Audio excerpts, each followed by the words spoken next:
5 pregnant बहू का hero का गोबर घर और चूल्हा।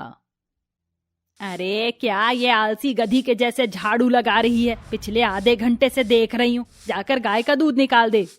अपनी सास लीलावती से खरी खोटी सुनकर कोमल बड़बड़ाते हुए गौशाले में जाने लगती है। इस बुढ़िया को भी चैन नहीं है, बैठे बैठे हुक्म चलाती रहती है। हाँ नहीं तो। जैसे ही कोमल बचिया को गाय का दूध पीते देखती है तो गुस्से से दांत पीसती हुई उसे लाठी से मारने लगती है। अच्छा, तभी मैं सोचूं कि ये गाय ज्यादा दूध क्यों नहीं देती। सारा दूध तो ये बचिया कटक जाती है। ये ले, और पिएगी दूध। बेचारी बचिया को दर्द से गुहार लगाते सुनकर बीच में घिरी दीवार के पड़ोस में रहने वाली गोमती की 5 बहुएं दुख जताते हुए बोलती हैं। इन दोनों सास बहू के मन में जरा भी दया माया नहीं है। कैसे निर्दयी की तरह बेचारी गायों को मारती हैं। ये ग्वालन नहीं बल्कि कसाई हैं। आनंदी वो उनकी गाय है, इसलिए हम उन्हें बोल भी नहीं सकते।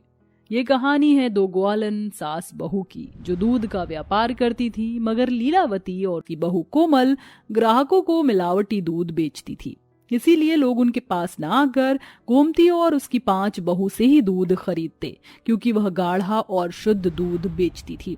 वही उनके गुजारे का साधन था। गोमती की 5 बहुएं गर्भवती हैं। उनके बेटे खेती बाड़ी करते हैं। अरे ओ गोमती की बहू, आज मुझे 1.5 किलो नहीं 2.5 किलो दूध देना। आज खीर और मालपुए बनाने हैं तो उसमें डालने हैं।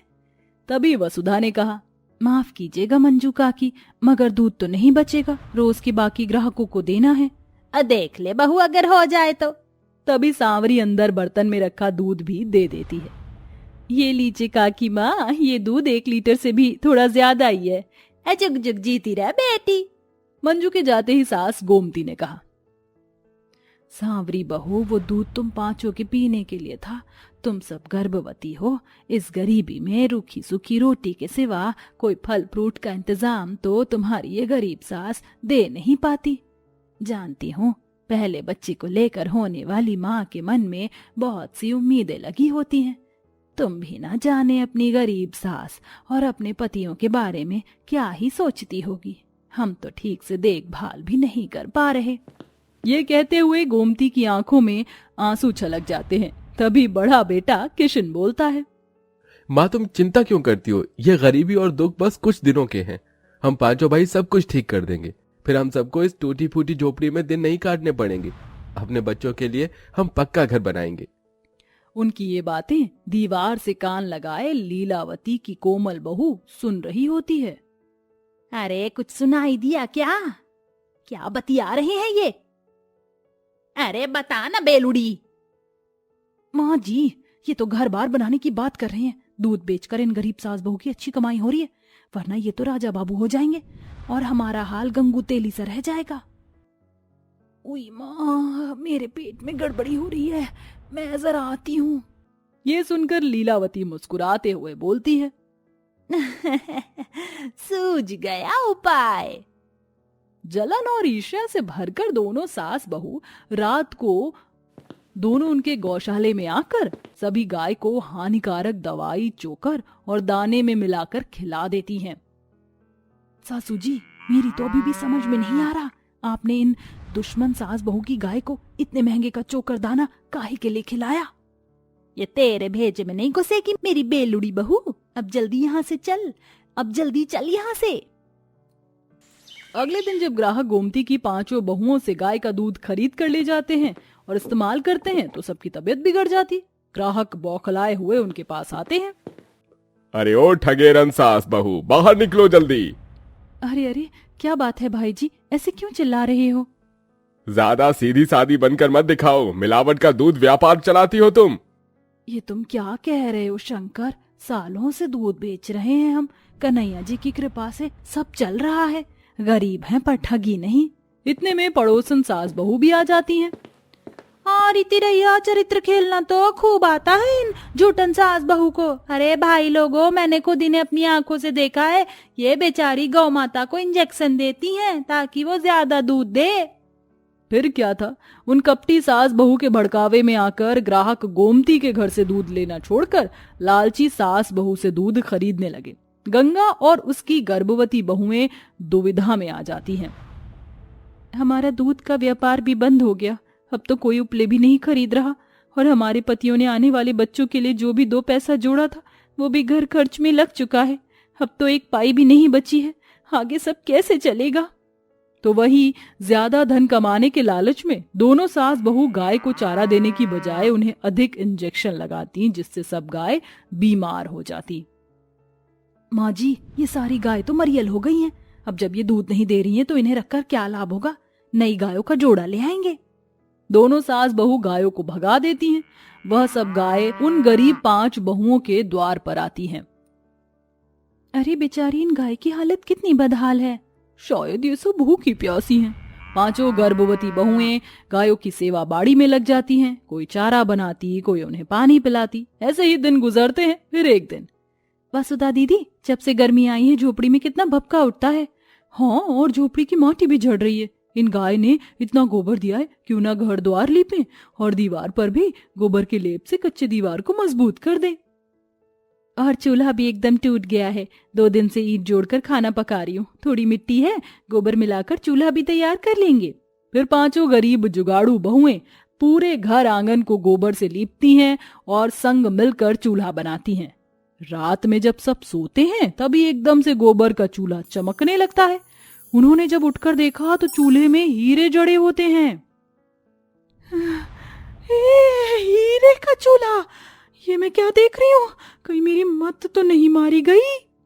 पूनम के साथ साथ बाकी 4 बहुओं का भी हीरो का चूल्हा देखकर यही हाल था। तभी देखते देखते उनकी झोपड़ी भी अब अजब गजब चमक से भर जाती है और वह हीरो का खूबसूरत आलीशान बड़ा घर बन जाता है। झोपड़ी हीरो के घर में कैसे बदल गई? ये सब क्या जादू है? माँ जी, उठिए, उठिए ना माँ जी। अरे क्या हुआ बहुओं, सो जाओ।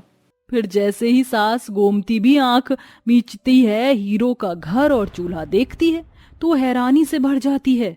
हैं? हीरो का घर और हीरो का चूल्हा?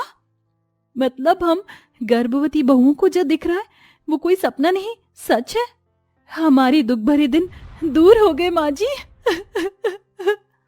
उस पलछिन उन 5 गरीब गर्भवती बहू की आंखों में खुशी के आंसू थे। तभी उन्हें गौशाला में से आवाज आती है, आओ गोमती, मेरे पास आओ। सांवरी, आनंदी, पूनम, कविता, वसुधा, आ जाओ। ये हमारे नाम लेकर हमें कौन बुला रहा है? जैसे ही सब गौशाला में आई तो एक गाय सोने की थी। डरो नहीं, मैं एक जादुई सोने की गाय हूँ। तुम सास बहू ने मेरी और इन बेजुबान गायों की बदहाली में भी बहुत सेवा बाड़ी की। गर्भवती होकर भी अपनी रोटी भी हमको खिलाई, इसलिए वो हीरो का घर और चूल्हा तुम्हारी सेवा का फल है। अब से तुम्हें जितने भी हीरो की जरूरत हो, जब भी तुम अपने घर और चूल्हे से मांगोगे तो वो तुम्हें देंगे। जादुई हीरे के घर और चूल्हे का रहस्य गोमती और उसकी बहुओं को बतलाकर सुनहरी गाय गायब हो जाती है।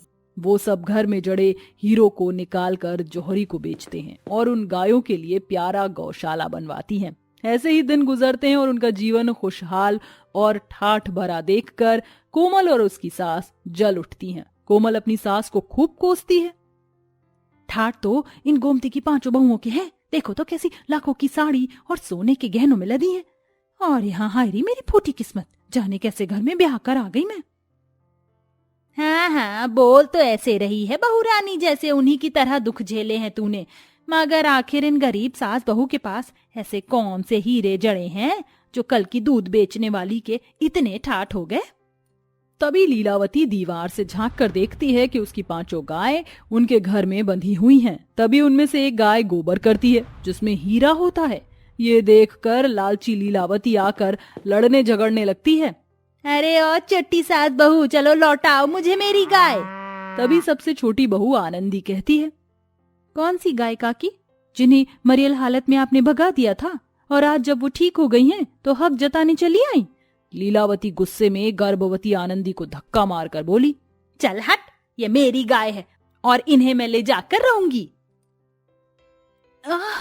माँ, दीदी, माँ जी, ओह मेरा बच्चा, बहुत दर्द हो रहा है। आनंदी को दर्द में देखकर सभी गाय खिसियाहट से लीलावती को जोरदार सींग मारती हैं। ओए मैयारी, मर गई, ओहो जोर की पड़ी। जाओ गौमाता, अच्छे से सबक सिखाओ इसे। फिर सब गाय लीलावती को मार मार कर भगा देती हैं और उस दिन के बाद से पांचों प्रेग्नेंट बहुएं सास और पति के साथ हीरो के गोबर घर में खुशहाल तरह से रहने लगती हैं। लालची सास बहू की सच्चाई पता लगने के बाद ग्राहक भी पहले की तरह उनसे दूध खरीदने लगते हैं।